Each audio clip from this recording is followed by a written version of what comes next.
Yeah.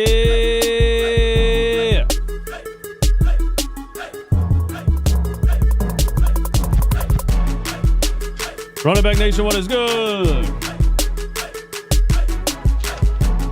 Man, listen, man. Man, listen. It is hotter than a tin roof in Jamaica right now. And that is why I use Mando full body deodorant. Look at this, man. It's for pits, packages, and feet. Stop stinking up the joint. You got the spray John, bro. So simple. And you're out. No reason for you to be outside anywhere stinking up the joint when stuff like this is available. Mando's starter pack is perfect for new customers. It comes with a solid stick deodorant, cream tube deodorant, 2 free products of your choice, and free shipping. As a special offer for listeners, new customers get 20% off of everything on the entire website, plus free shipping by using code SICKOS, SICKOS, at shopmando.com. 20% off the entire website, free shipping, SICKOS on shopmando.com. Please support our show. Tell them we sent you. Smell fresher, stay drier, and boost your confidence from head to toe with Mando. I love this stuff, and I'm not just saying it because they gave it to me for free.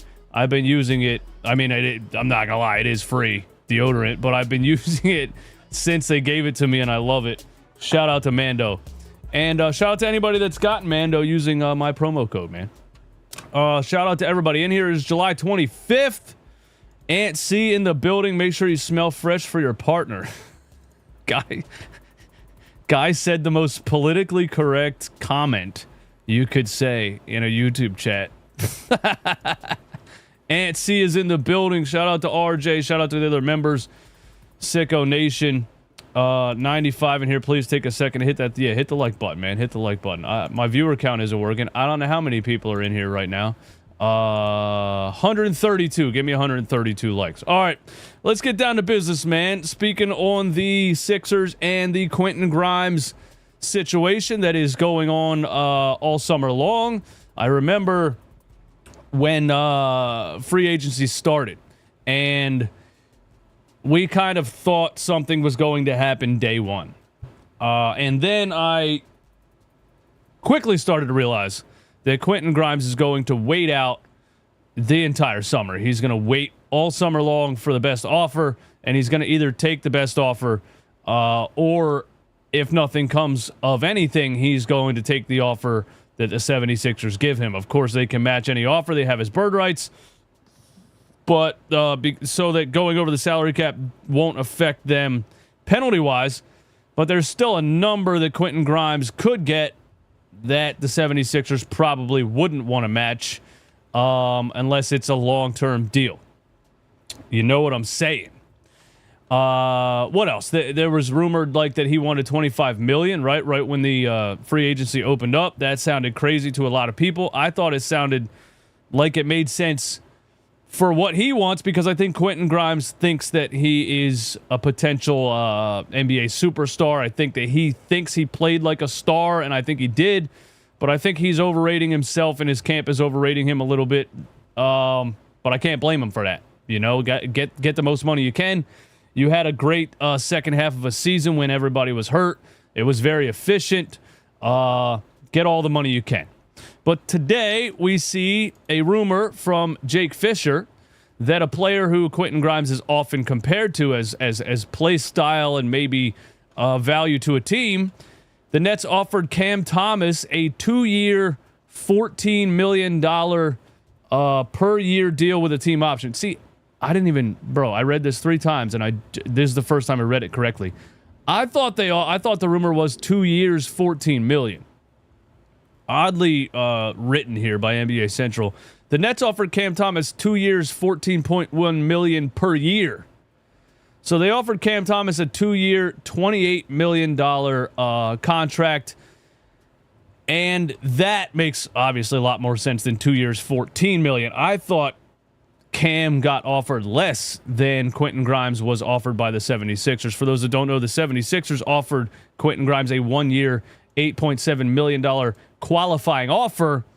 that I have kind of been predicting he's just going to take and become an unrestricted free agent next season. But anyway, if you've been comparing Quentin Grimes' play style and maybe value to a team to Cam Thomas, then we can kind of draw a line in the sand at where you think the Quentin Grimes contract could be if he ends up accepting something from the 76ers. I mean, I guess he kind of has to accept something from the 76ers unless another team offers him. If another team offers him, you know, somebody in the chat I saw said the Houston Rockets because they lost Jalen Green in the Kevin Durant trade, even though they got Kevin Durant in the Kevin Durant trade, you know. But if the Houston Rockets could offer would offer Quentin Grimes a contract, I think the Sixers match if it's in this ballpark of 2 years, $14 million, 2 years, $28 million, $14 million a year. I think the Sixers match that if another team offers it, like the Rockets or another team. I like that you pulled out the Rockets because it does. That would be a really nice upgrade for the Houston Rockets. Quentin Grimes to the Rockets with Kevin Durant there would be a nice fit. And then you could get into a situation where could the Rockets straight up overpay for Quentin Grimes because the 76ers have his bird rights? Or could the 76ers work out a sign and trade that is another option that they could go with if they know that they're not going to retain him long term? But we have a line in the sand, I think, and it's about 14 to 15 million a year, not the 25 million that Quentin Grimes and his camp apparently or reportedly were looking for when free agency opened up.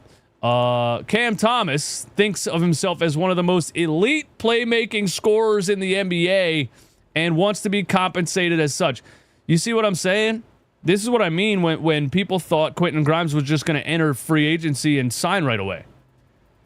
I can compare, you know, how Cam Thomas thinks of himself to probably how Quentin Grimes is thinking of himself as one of the most elite playmaking scorers in the NBA and wants to be compensated as such. Now, Cam Thomas, I didn't pull up the stats. I do have them here, but Cam Thomas has been doing it on the scoring end for a lot longer than Quentin Grimes, as far as just being a guy that can give you 30 or 40 any night. But that's really because Cam Thomas has been on the Brooklyn Nets, who have not been really trending anywhere. I mean, I guess Quentin Grimes was on the Detroit Pistons before they really started to build kind of a winning core with Cade Cunningham and those guys.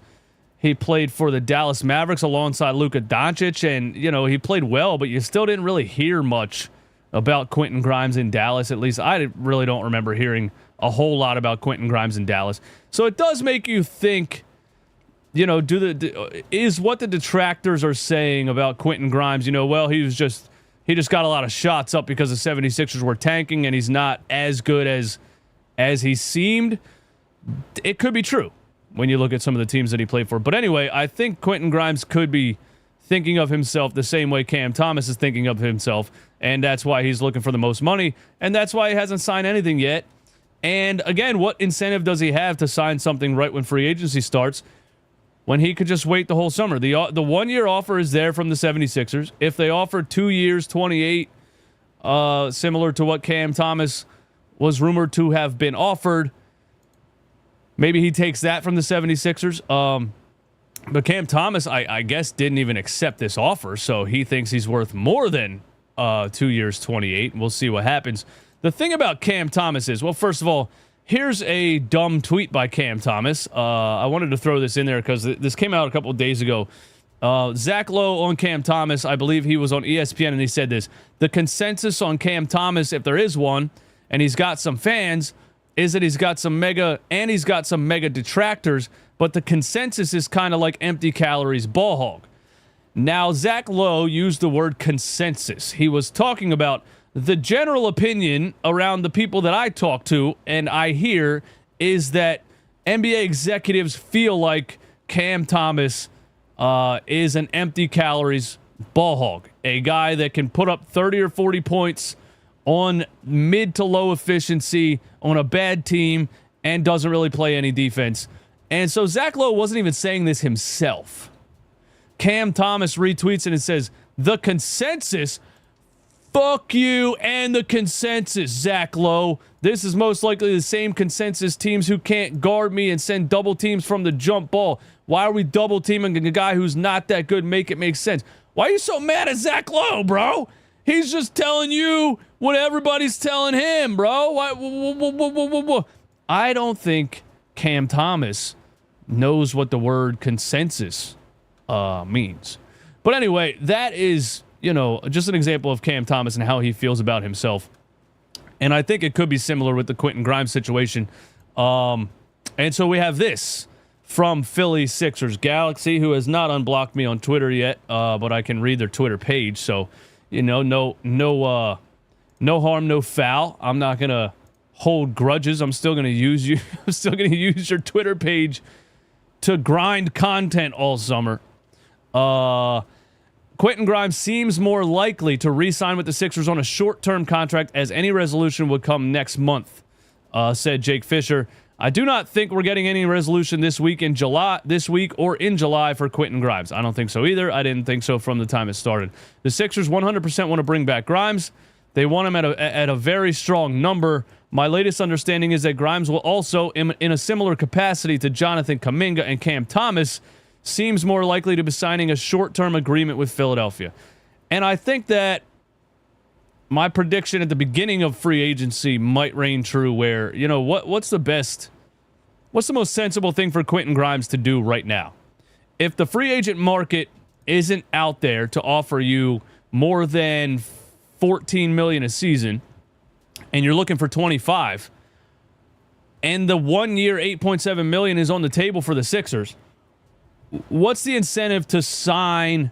Say the 76ers don't go above that $14 million, right? Say they offer 3 years, 14, 28, 42. 3 years, 42 to Quentin Grimes. What's the incentive for him to sign that and lock himself into $14 million a year for 3 years when he could just sign the 1 year, $8.7 million qualifying offer and become an unrestricted free agent next season, at which point there's not this tug of war going on between teams because teams don't want to offer a certain amount because the 76ers can match it, or the 76ers don't want to offer a certain amount because they're waiting to see what teams offer. All of that would be gone. He would be an unrestricted free agent. So I still personally think the most likely scenario is that Quentin Grimes waits all summer and then signs the 1 year, $8.7 million qualifying offer from the 76ers and becomes a free agent next summer. And then the Sixers would be, incentivized to trade him probably at the trade deadline if the season's not going too great next season, which, let's all keep it a buck, there's no reason for us to think that it's going to be going any better than it was last year, because we need Joel Embiid to be healthy, and we've had no indication that that is going to happen. Nick Curcio, thank you for the super chat. Sixers would choose to keep Kyle Lowry over adding Cam Thomas. This is not a joke. I genuinely believe that. Well, over Cam Thomas. Or are you talking about Quentin Grimes? Over adding Cam Thomas? Well, I mean, that wouldn't even make any sense, really, for the Sixers to add Cam Thomas to the roster, especially because he's trying to get more than $14 million a year. I'm not saying they should have signed Kyle Lowry by any means. Don't get me wrong, but you're getting Kyle Lowry on a vet minimum. Hopefully he's on the end of the bench. Hopefully Nick Nurse isn't planning on playing him a single minute. He probably is, because it's Nick Nurse.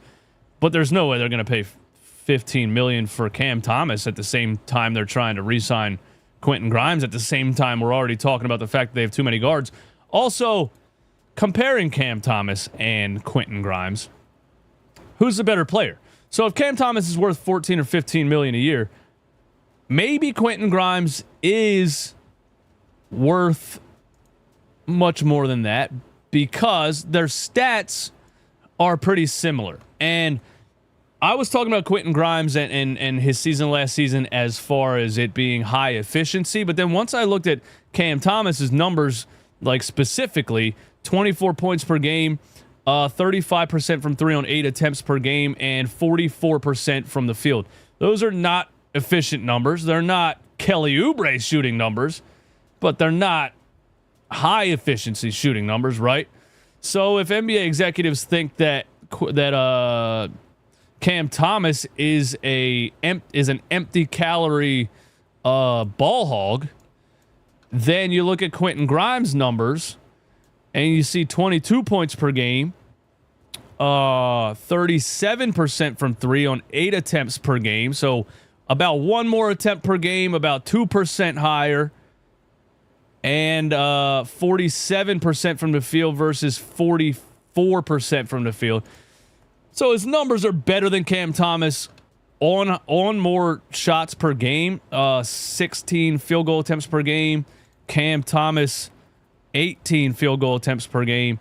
The numbers are similar. Quentin Grimes' numbers are slightly better, so it is true that he's slightly more efficient than Cam Thomas. He's also a better playmaker, 4.5 assists per game versus Cam Thomas's 3.8, which isn't much different, but the 5.2 rebounds per game for Quentin Grimes is significantly better than Cam Thomas's 3.3 rebounds per game. I know we're splitting hairs here, but the main difference between Cam Thomas and Quentin Grimes is their defense. And an offensive player who can score 20, 25 points per game on pretty good efficiency is valuable, but it's always talked about, is he worth the money if he's a horrible defender? Cam Thomas is generally considered a poor defender among NBA guards. His defensive rating of 118, according to Sports Illustrated, is among the worst in the league, according to a Sports Illustrated article. This, combined with his perceived lack of versatility and focus on scoring, makes him a liability on that end of the court, according to SportsIllustrated.com. Now, that's just one source. But 118, 118 defensive ratings is points per 100 possessions, and that's a really bad number. Quentin Grimes, on the other hand, is considered an elite perimeter defender, particularly against guards. He excels at guarding players in isolation and navigating screens, and his defensive impact is highly regarded. Remember the first couple years of Quentin Grimes' career before anybody thought he was like a guy that could drop 45 on a good defense. He was really thought of as a defensive guard who could develop into a scorer and, could be a good 3-and-D guy at the 2 or 3 position.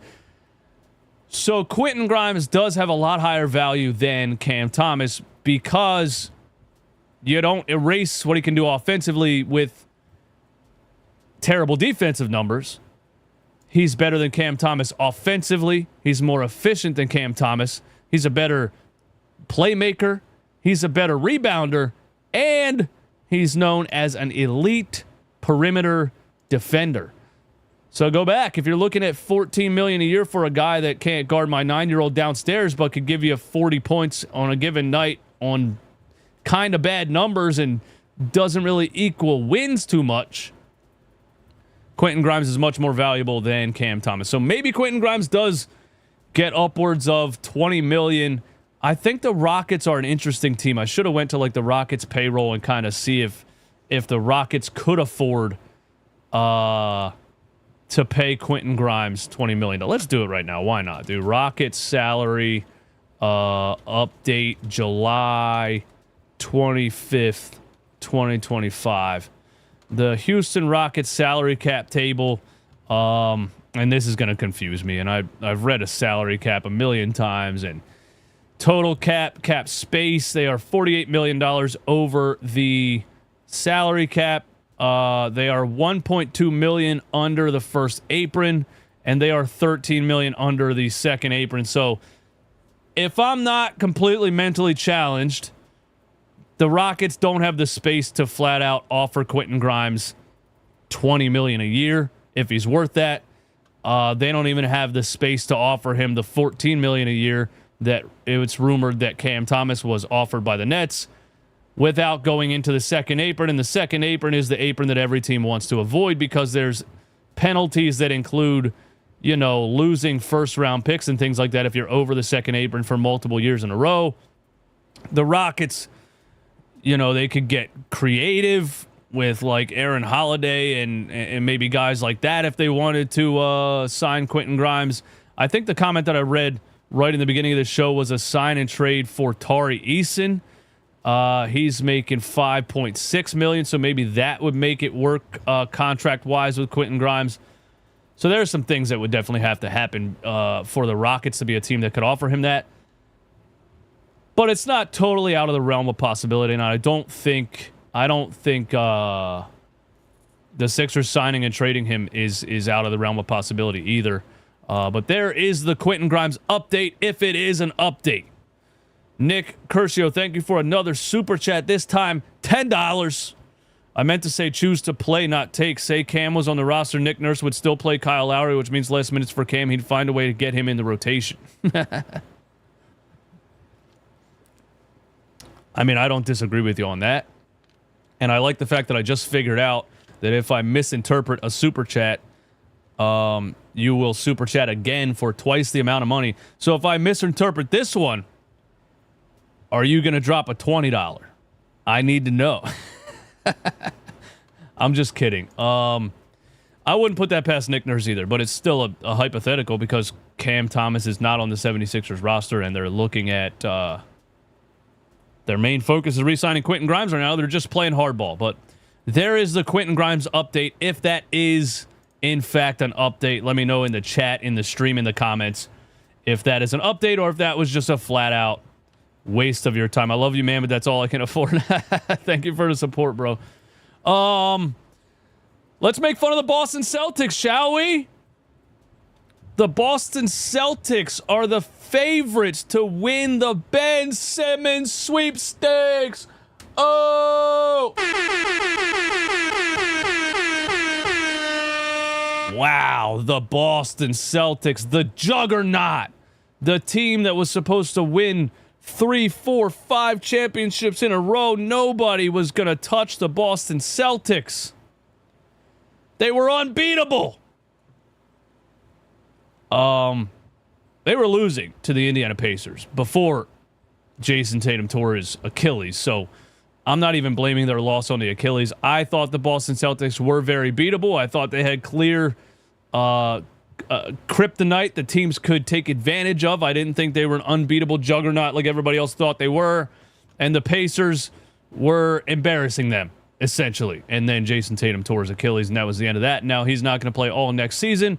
And so the new owners said, we got to shed some salary, and they traded Kristaps Porzingis. They traded Drew Holiday, and their roster is looking grim. And what could be more of a nail in the coffin? Knicks, my bad. Knicks, not the Pacers. What could be more of a nail in the coffin to the Boston Celtics' short-lived reign of terror? Well, not short-lived, but I pretend it's short-lived. What could be more of a nail in the coffin than signing Ben Simmons? But you know what's funny? I'm going to shout out Boston fans as much as I can, because I think the 3 most difficult places to play basketball in the country are Boston, New York, and Philadelphia. And if Ben Simmons couldn't hack it in Philly after he passed up a game-tying, wide-open dunk in an elimination playoff game and got booed out of the building and refused to come back because he was just scared or just, I don't deserve this. Calling his mommy, you know, his family telling him, hey, you don't deserve that. You know, just sit out and we'll sue the team for if they start finding you. Bunch of losers. If he couldn't hack it in Philly, what's going to happen in Boston after Boston just had a 4, 5, 6 year reign of being on top, and they won a championship 2 years ago?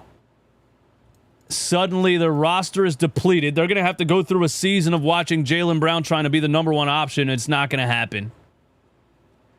The Boston Celtics fans this upcoming season are going to be frustrated, and they know that going in, but it's still going to happen. They're still going to be watching games, and they're going to be overanalyzing the whole thing a lot like Philly fans did last season, me included, when everybody was injured And realistically, they weren't winning anything, but we were still screaming at Nick Nurse every day because his lineups were just head-scratching and embarrassing at times. Boston fans are still going to be frustrated this upcoming season. You think they're going to want to watch Ben Simmons out there running up and down the floor, not even looking at the rim, trying to pass the ball to any player he can get his eyes on? Passing up open layups and dunks because he's absolutely terrified to score for some reason. You think Boston's going to want to see that after they just watched the team that they just watched? Oh, please let it happen. Please let Ben Simmons put on a Celtics jersey and get booed in the third quarter of game 1. Please let that happen. I'm so tired of this take right now, bro. You guys have been saying this since before he went to Brooklyn and before he signed with the Clippers. He would be as good as another ball handler and defender. He just averaged 0.8 points per game and 0.8 assists for the Clippers in the playoffs and legitimately could not get on the floor in most of those playoff games. He is completely unplayable. I don't know why you guys keep thinking that you can play a guy for his ball handling and his defense if he doesn't do anything else. You still have to be able to play basketball. It's not like hockey where you can make a line change at half court and you can just put a defender on the floor and then take him out when they cross half court. He still has to play the offensive side of the ball. You can't handle the ball if you won't shoot it because guess what? Everybody backs up. It clogs the paint. It allows you to double team the guys on the team that are actually trying to shoot the ball like Kawhi Leonard and James Harden or Kyrie Irving and Kevin Durant or Joel Embiid, Tobias Harris. Every team he's on, this happens. It's 4-on-5. You can't be a ball handler and a defender and not be able to shoot, drive to the rim, do a layup, anything offensively. Anyway, please let Ben Simmons sign with the Boston Celtics. I need that in my life. He doesn't need to score. Oh my God, bro. Same Ben Simmons takes for years and years and years and years and years and years and years. Please stop. Please, please, please stop. He doesn't need to score is just such a dumb thing to say about an NBA basketball player. I'm sorry. It's dumb. Please stop. What else we got, man? The Clippers. What did I just saw a Clippers rumor that I wanted to talk about. Oh, the Clippers are gearing up to pursue Giannis Antetokounmpo in free agency in the summer of 2027. Bill Simmons says, I think that's their end game. That's the summer of 2027. Short term, let's try to win now. Long term, Giannis, and that's how they're thinking. Lawrence Frank does not wink subtly. It might be different with Giannis. He has a player option, but there ain't nothing subtle about how the Clippers operate. The LA Clippers. I use teams like this to feel better about how bad the 76ers are. The Clippers are the 76ers West. And the Clippers pursuing Giannis Antetokounmpo in 2027 is a very 76ers West thing to do. Giannis Antetokounmpo will be turning 33 in the 2027 NBA season. That is very 76ers West for the Clippers to do, is to go after a superstar who is hitting his mid-30s and pay him a shit ton of money. Also, the Clippers, the 76ers West. Did you guys know, since they signed Chris Paul, they now have not only the oldest roster in the NBA. Thank you for taking the crown from the 76ers. The 76ers had the oldest roster in the NBA last season. And Daryl Morey and everybody thought, we just had so many injuries. I've seen more wrist and thumb injuries than I've ever seen in my no reporter. None of you ballless reporters said to these guys. None of you guys interviewing Daryl Morey to his face on your little podcast had the balls to say, Daryl, do you think everybody got hurt because everybody's old? Anyway, the Clippers take the crown for the oldest roster in the NBA this upcoming season after signing Chris Paul. And not only that, guys, the Clippers have the oldest roster in the history of the NBA at an average age of 32.8. An average age of damn near 33 years old. The LA Clippers have the oldest roster in NBA history right now. And Clippers fans, not just Clippers fans, people have been sending me Clippers tweets and reports talking about how stacked they are. Why do NBA executives and why do some of you fans not understand how age works in the NBA? This is a 25-year-old person's game. This is not a game for 35-year-olds. It's why there's a 35 and over league at your local YMCA, because the 35-year-olds can't keep up with the 25-year-olds. Chris Paul, 40. Brook Lopez, 37. Nicholas Batum, 36. James Harden, 35. Kawhi Leonard, 34. Bogdanovich, 32. Bradley Beal, what a terrible signing, 32. Chris Dunn, 31. Ivica Zubac, 29. John Collins, 28. Derrick Jones Jr., 28. Kobe Brown, Yannick Niederhauser, 22. And Cam Christie, 20. They have two players under the age of 25. Two! Did they not just watch the Oklahoma City Thunder and the Indiana Pacers and the Houston Rockets?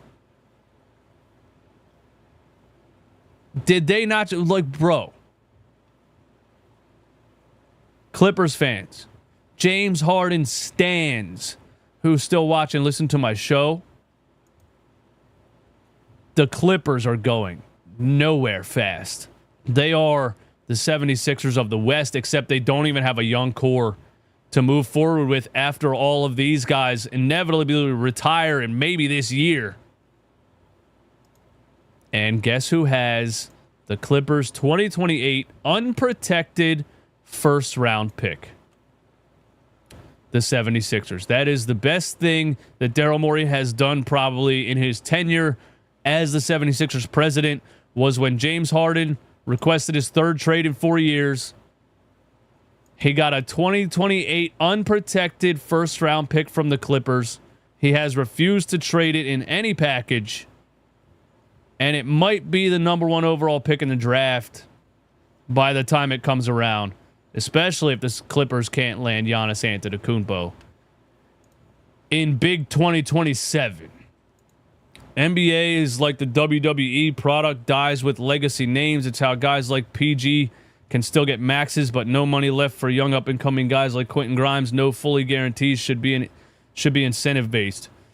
It should be incentive-based. They had a 2026 pick swap, and I'm pretty sure they traded it for Jared Butler, which is a trade that really goes under the radar. What, as far as a bad trade, what did 76ers trade for Jared Butler? I'm pretty sure they traded, the Sixers acquired Jared Butler and 4 future second-round draft picks from the Washington Wizards in exchange for a 2026 first-round selection. I'm pretty sure it was a 2026 pick swap. The 76ers traded Reggie Jackson, a conditional 2026 first-round pick, to the Washington Wizards for Jared Butler and a future second. The first-round pick is the less favorable of the Clippers, Thunder, and Rockets picks. Bro, I fucking know everything there is to know when it comes to the Sixers.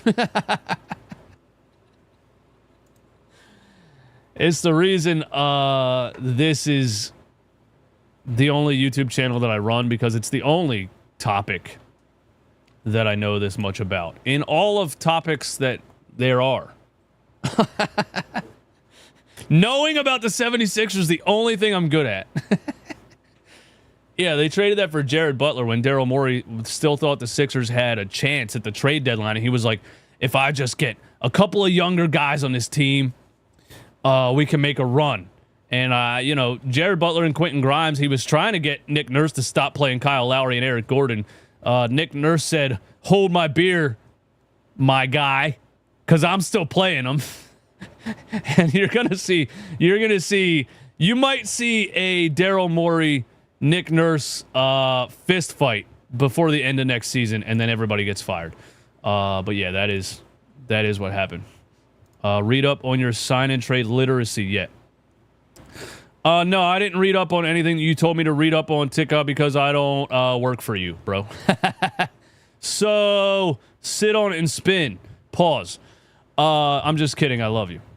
But seriously, don't tell me what to do. Jared McCain and VJ Edgecombe getting some shots up after Summer League practice in Las Vegas. This was posted by the Sixers today. And this was a video from the Las Vegas Summer League practice. And it's a video of Jared McCain and VJ Edgecombe getting some shots up. This is the first real shooting we've seen from Jared McCain since his meniscus injury. And, VJ Edgecombe did not shoot great in the Summer League. He only played 2 Summer League games. I still believe, dude, Jared McCain's quick trigger this is not, let me tell you guys something, man.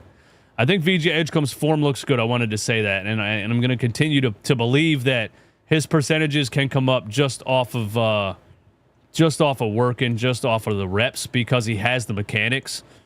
Watch this catch and shoot by Jared McCain, bro. We saw it last season a couple of times. This is, bruh, that's Klay Thompson-esque. That's the only other person I've seen catch and shoot the ball like above their head without bringing it down is Nicholas Batum. That's Klay Thompson-esque. Do you know how valuable it is to be able to catch a ball and release it that quickly in the NBA? If Jared McCain was as good as he was last season, as smart as he is, imagine how much better at everything he's going to get. And I'm not going to say the 76ers need to trade somebody. I'm not going to go there yet. I do think eventually the Tyrese Maxey, Jared McCain pairing is going to have to be split up, because I think both of them are going to be too good to come off the bench, and I think they're going to struggle to play in the same lineup defensively. But I said it last season, and I love Tyrese Maxey, and I think Tyrese Maxey can thrive in the right situation, in the right position, with the right philosophy, taking advantage of his strengths. But skill-wise, flat-out fundamental skill, you can't argue with me that Jared McCain is not superior as far as just flat-out fundamental skill and versatility. I hate to say that in kind of a negative way about Tyrese Maxey.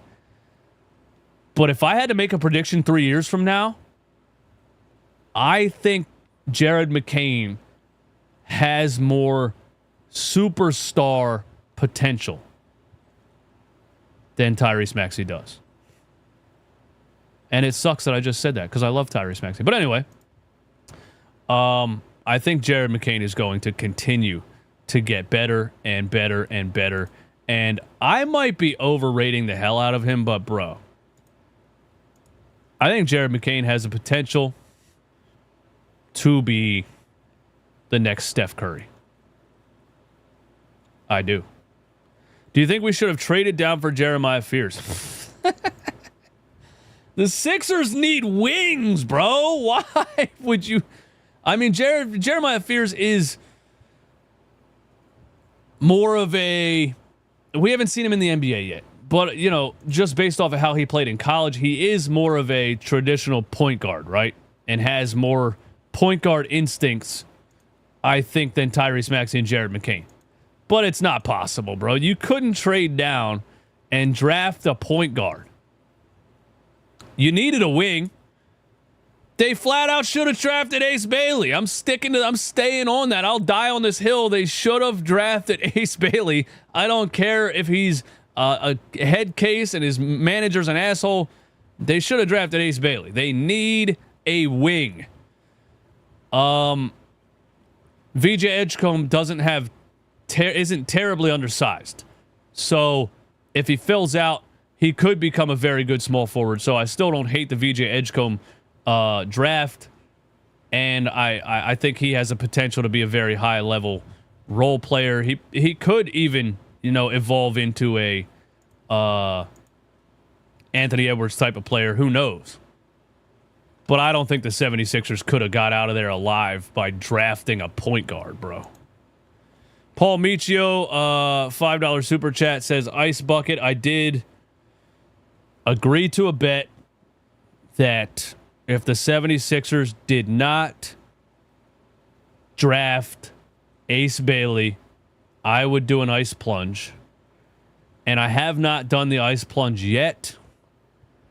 But Paul Michio also keeps coming in and super chatting, reminding me to do the ice plunge. So if I just sit and never do the ice plunge, do I get a $5 super chat every day of you begging me to do the ice plunge? See? I'm thinking in 2035 here, bro. I'm in the future.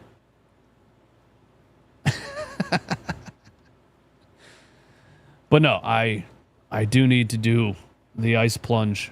I do need to do that because I did agree to that bet. I guess we'll watch the rest of the shooting video, right?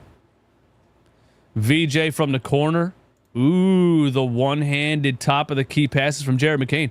Are we working with Jared McCain at the point guard position? Is this a drill of Jared McCain practicing hitting the corner? No look. Wait, he's looking right. Dribble right, dish into the left corner with one hand. Is this Jared McCain point guard work here that I'm seeing? I think it is. Nick Nurse, are you there? Nick Nurse, are you in the building? Are you watching Jared McCain play point guard, Nick Nurse? I hope you are, because I think Jared McCain's going to be a great point guard, man. I really do. The shot form is perfect. Is there a flaw in Jared McCain's game besides him being undersized? But as far as a guard, tell me, what is something that Jalen Brunson has that Jared McCain doesn't have, What is something that I think he's going to at least be on that level. But can you win? Can you win with Jalen Brunson at point guard? The Knicks haven't made it work yet. I don't know if trading for Karl Anthony Towns really made it any better. You just increased your defensive issues. Yeah. The Sixers they're at such a crossroads, man. And I guess we need to be grateful that we have these young players to look forward to, and that's why CBS put Daryl Morey in the Sixers front office as 9th overall in the NBA front office rankings, because they have at least given the fans something to look forward to in the future. But right now, it sucks because you're strapped to two contracts that just look like two of the worst contracts maybe in the history of the game. And Joel Embiid is owed $63 million in 2027, $65 million in 2028, and $69 million in 2029. And he couldn't get on the floor in 2024.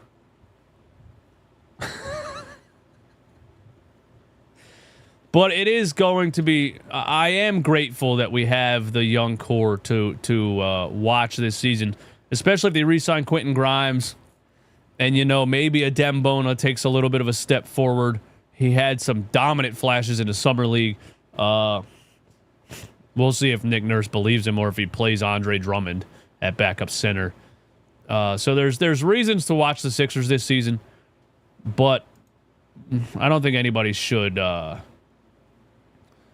don't think anybody should assume that they're going to win anything this upcoming season or the next couple of seasons. They might just have to sit until those contracts are tradable. As a Knicks fan, I believe you can win with Jalen, even though we have Cat. I think it's an offensive game, score more than the other team. But that didn't work. That didn't work. They had a chance to score more than the other team. They couldn't do that. When it came down to the Eastern Conference Finals, they couldn't do that. The defensive issues were the main problem.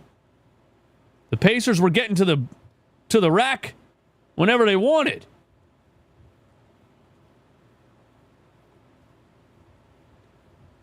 So how could you believe that the Knicks can win just by being better offensively if we just watch them lose because of their defensive issues? But hey, I respect you for believing. Knicks fans are not yet where Sixers fans are as far as lack of belief in your own team. But thanks for watching the show, man. Knicks fans, Pacers fans, Lakers fans, Clippers fans, everybody. Thank you for watching the show. Thank you guys for tuning in today.